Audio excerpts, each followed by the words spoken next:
Welcome back to the 6th installment of In the Wheat. Just to orient you a bit, In the Wheat is the name of a book I wrote back in 1990, and it is this book that I am commenting on here in this video, telling about what the poems were saying. It is a running commentary. Now, the boy that we are talking about here is the boy who was trying his best to find out about God and love Him. But he's not quite sure how to do it. And he follows his natural inclination and sees that it's maybe not enough. So he begins to think about the saints, how they did it.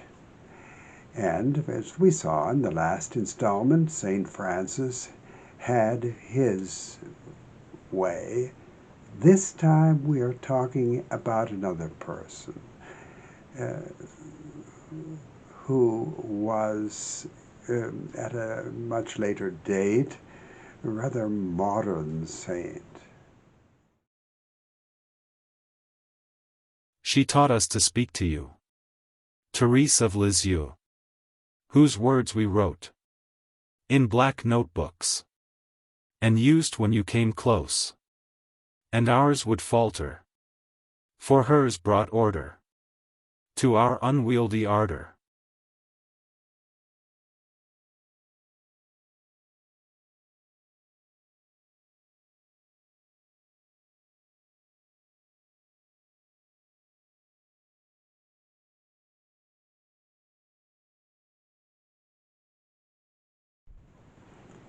Well, right off, we felt that Teresa was a girl our age. She was 15 when she entered a Carmelite convent. A cloistered Carmelite nun she became, and she taught us some things that made our life, our love for God, understandable for us. This scant little Carmelite nun appealed to us. Maybe because of her youth, being around our age, but maybe too because she was a girl. Her approach was tender, more tender, and patient. It appealed to us in our cloistered life, like she had. She taught us her way, which is the so-called little way. That is, to do things as best we could. Every little thing we did during the day, to do it in a way that was pleasing to God. That made sense to us in our seminary life, and we could put it into practice. What follows here are some quotes from Therese's autobiography.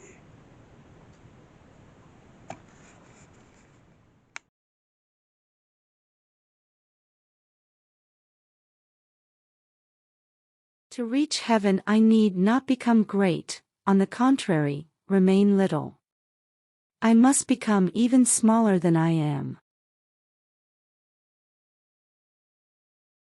It is impossible for me to become great, so I must bear with myself and my many imperfections.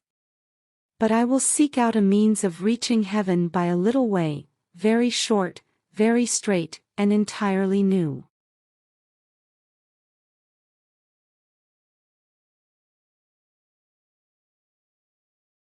God has given me a faithful heart, and when once I love forever.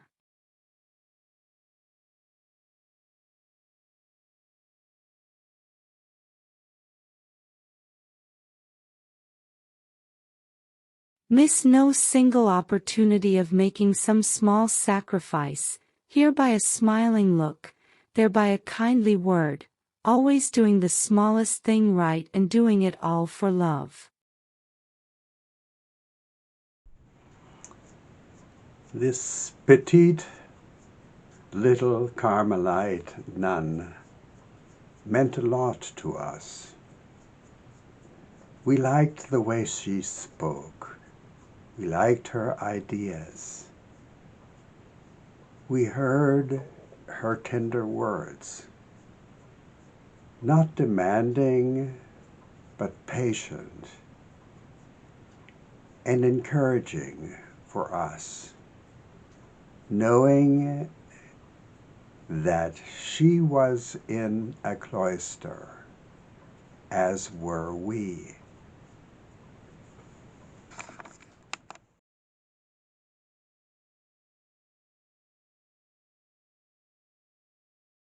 You were not someone we learned to imagine. From superb creations we had read about, like Cologne or Chartres. And the paintings. They hadn't reached us yet. No, we experienced you. Like birds do. Or the walled-in girl. Of Lisieux. The walled-in girl of Lisieux. That's Teresa.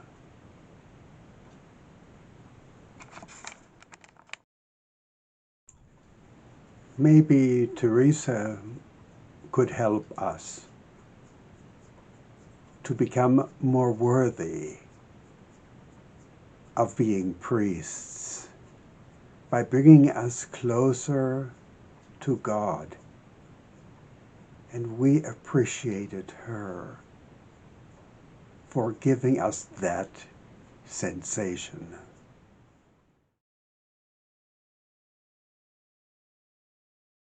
Our hours passed on schedules of unchanging ritual, attuning us to rhythms distant and regular, like the tides, or the sun vaulting high over our scorched windowsills.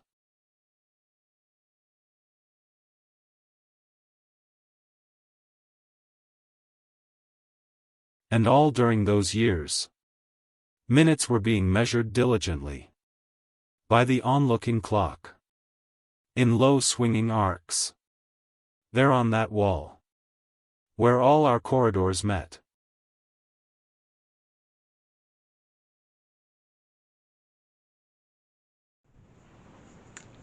And so we passed our days and months in the presence of what we believe to be God. It was an engrossing search, but we had some help now. The ritual of the day, the constant repetition of the same actions did not bother us.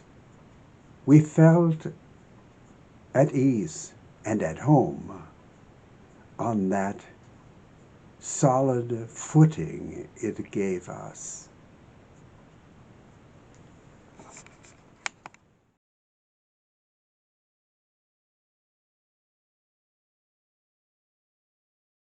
I felt comfortable.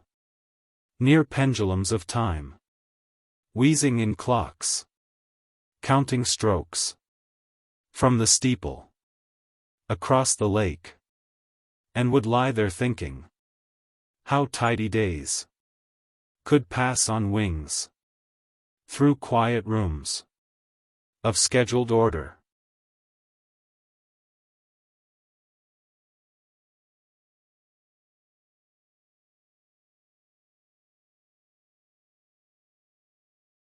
But there were pitfalls that we had to be careful of. That feeling of being saintly, and the yen to do something spectacular. That was always a danger. There were times when everything was so peaceful that I would busy myself, dreaming up some trial to suit me, that I could be seen with.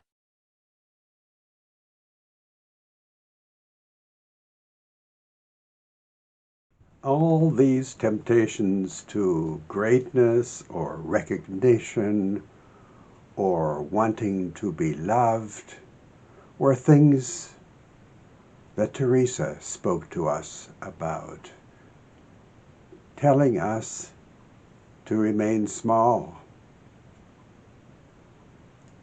and to put our trust in God.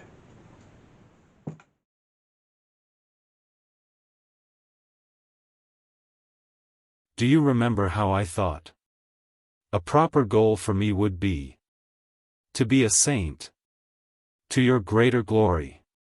Even then I felt you chiding me, conniving with words, while praying to you. From my semantic subterfuge.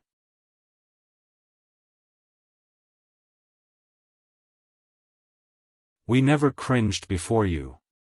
Never felt the need to. Knowing you held us dear. And saw our bond with you. Behind our glaring ineptitude.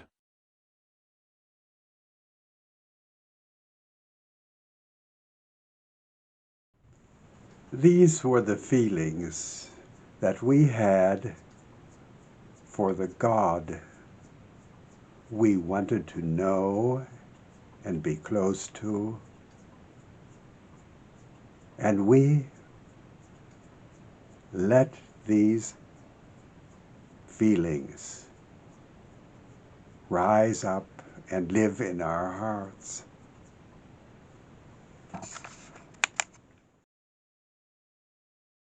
You made us proud to be ourselves. And when told to appease you, by confessing past sins, we went through lists of things boys do that might have displeased you, knowing all along, whatever we had done, you would brush aside and look upon our so-called sins as being foolish boyish pride.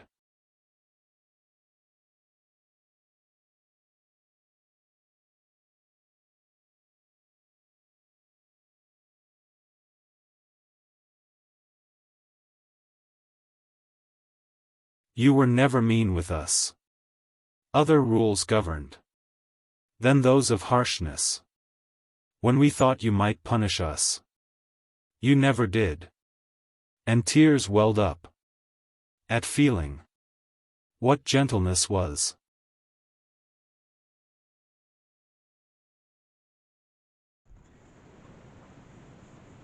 For the boy's boyish mind,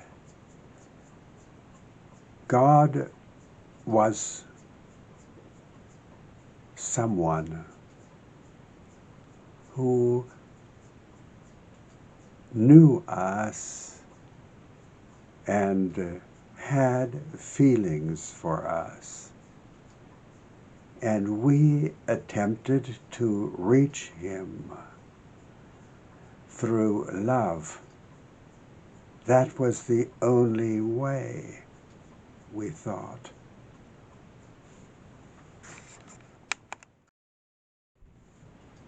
The God we felt close to was the hidden God, the God no one knew, the God that was hidden in the cosmos and in the tabernacle, the God who really was everywhere.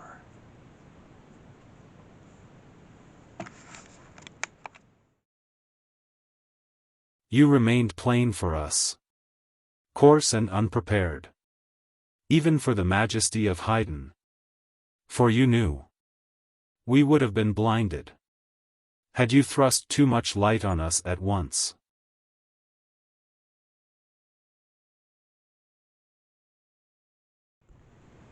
There was that possibility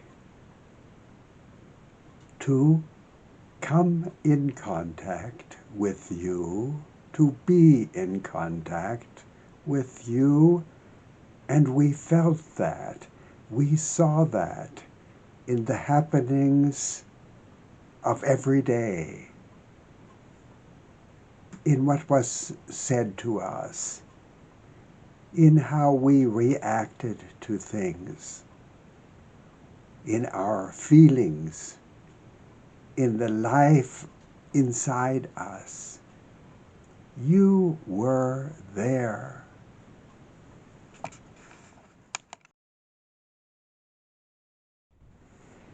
It seems presumptuous now that we had the feeling that we were so close to God. How could that be? Nevertheless, we had the feeling, and we felt its effects on us. It changed our way of seeing things and doing things. It changed our whole attitude toward life, and we lived by it. We took it as a gift, and we wanted to respond.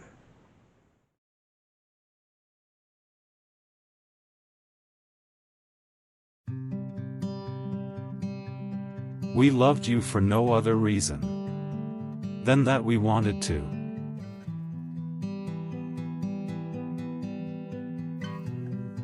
For we came to you with full volition that was older than we, and had been stirring in us since we were 3.